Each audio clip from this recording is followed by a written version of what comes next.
इसी झलक दिखाता हूं। ये देखिएगा, श्रीमद देवी भागवत सचित्र मोटा टाइप, गीता प्रेस गोरखपुर से प्रकाशित। श्रीमद देवी भागवत सचित्र मोटा टाइप, संपादक हनुमान प्रसाद पोदार, चिमनलाल गोस्वामी।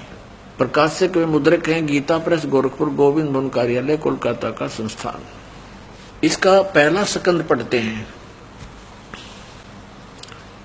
और पृष्ठ 28 पर। अब देखना, एक समय नारद जी और व्यास जी का संवाद हुआ। नारद जी से व्यास जी ने प्रश्न किया तो नारद जी ने उसका उत्तर दिया। नारद जी ने कहा, महाभाग व्यास जी, तुम इस विषय में जो पूछ रहे हो ठीक ही प्रश्न मेरे पिताजी ने भगवान श्री हरि से किया था। देवा अधिदेव भगवान जगत के स्वामी हैं। लक्ष्मी जी उनकी सेवा में उपस्थित रहती हैं। दिव्य कौस्तुमणि उनकी शोभा बढ़ाती है। वे शंख चक्र गदा लिए रहते हैं, पीतांबर धारण करते हैं, 4 भुजाएं। वे चराचर जगत के आश्रयदाता हैं। ये विष्णु जी की महिमा कर रहे हैं। नारद जी के ब्रह्मा जी ने बताई थी। जगत गुरु एवं देवताओं के भी देवता हैं। ऐसे जगत प्रभु भगवान श्री हरि महान तप कर रहे थे।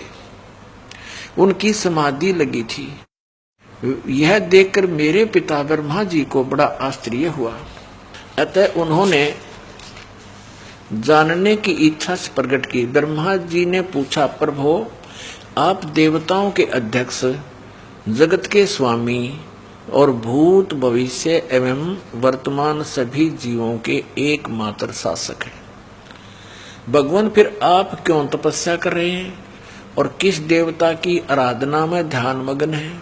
मुझे असीम आश्चर्य तो यह हो रहा है कि आप देवेश्वर एवं सारे संसार के शासक होते हुए भी समाधि लगाए बैठे हैं। ये तो है ज्ञान श्री ब्रह्मा जी का विष्णु जी को सर्वेश्वर बता रहा है। ब्रह्मा जी के विनीत वचन सुनकर भगवान श्री हरि यानी विष्णु जी बोले। फिर श्री हरि कहने लगे, ब्रह्मन सावधान होकर सुनो, मैं अपने मन का विचार व्यक्त करता हूं। देवता, दानव और मानव सब यही जानते हैं कि तुम सृष्टि करते हो, मैं पालन करता हूं और संकर संहार किया करते हैं।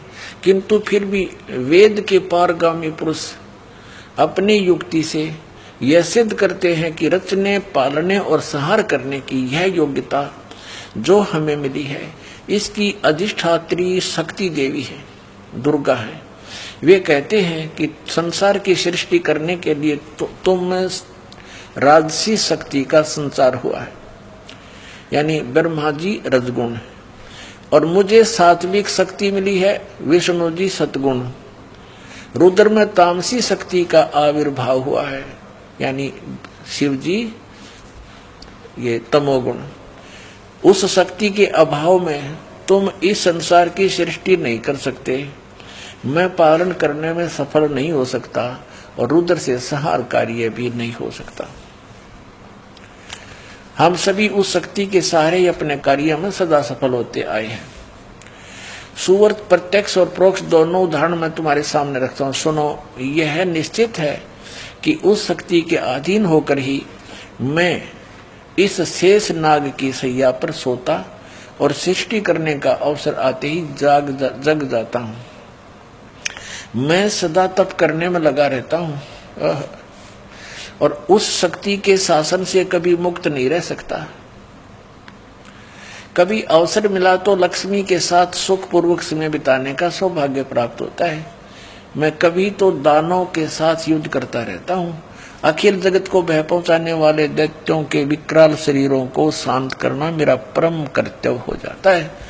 और देखो, यहाँ कमाल कर दिया, अपने आध्यात्मिक नॉलेज में तोड़ पाड़ दिया। श्री विष्णु जी कह रहे हैं कि मुझे सब प्रकार से शक्ति यानी दुर्गा, प्रकृति देवी के अधीन होकर रहना पड़ता है। उन्हीं भगवती शक्ति का मैं निरंतर ध्यान किया करता हूं। ब्रह्मा जी मेरी जानकारी में, मेरे आध्यात्मिक ज्ञान में स्पिरिचुअल नॉलेज के आधार से विष्णु जी कह रहे हैं, ब्रह्मा जी मेरी जानकारी में इन भगवती शक्ति से बढ़कर दूसरे कोई देवता नहीं। अब आ गया अंत श्री ब्रह्मा और श्री विष्णु जी के अध्यात्म ज्ञान का।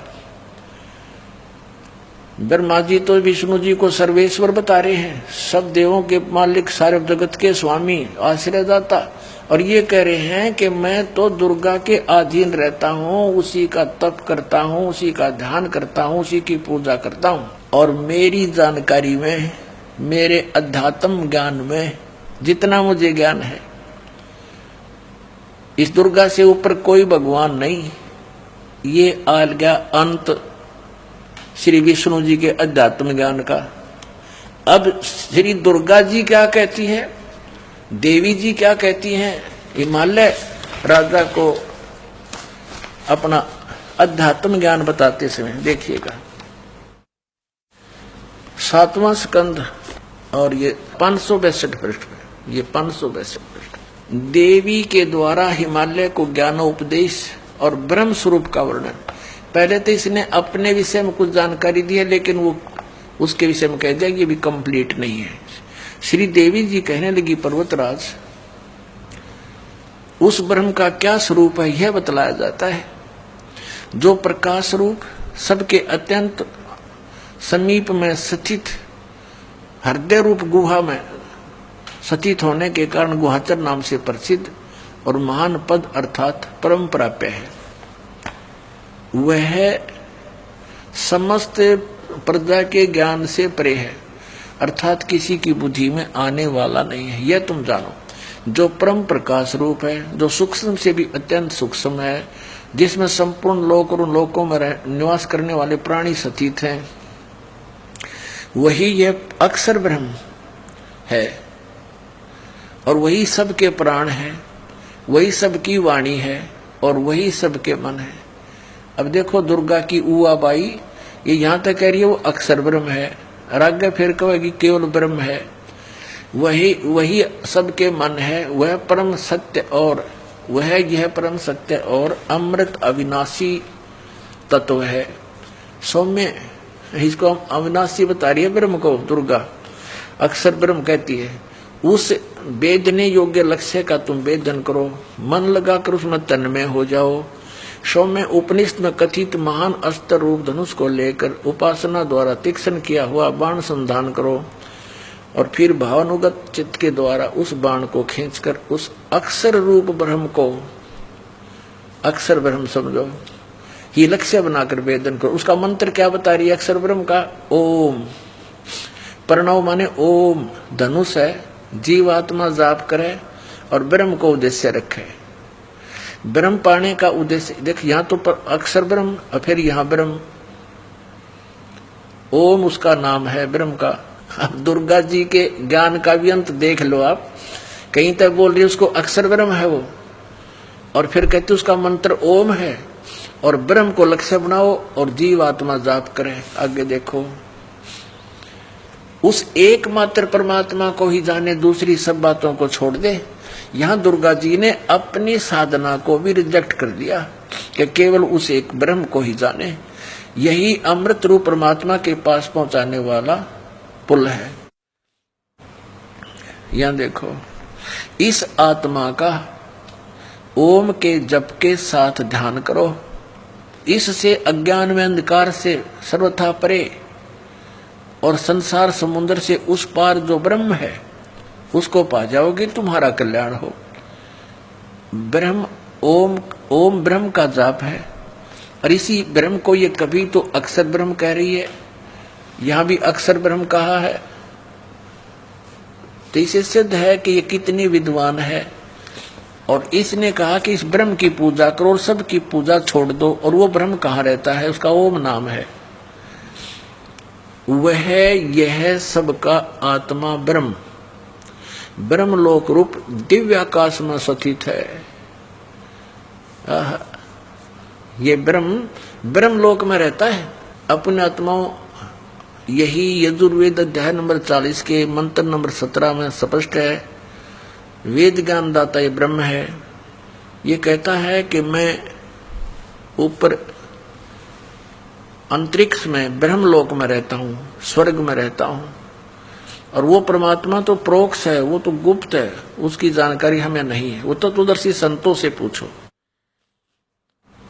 यजुर्वेद अध्याय नंबर 40 के मंत्र 10 से लेकर 13 में तत्वदर्शी संतों की पहचान भी बताई है, और उन्हीं से जानने के लिए कहा है। पूर्ण कंप्लीट स्पिरिचुअल नॉलेज को, यानी पूर्ण अध्यात्म ज्ञान को उन तत्वदर्शी संतों से ही पूछो।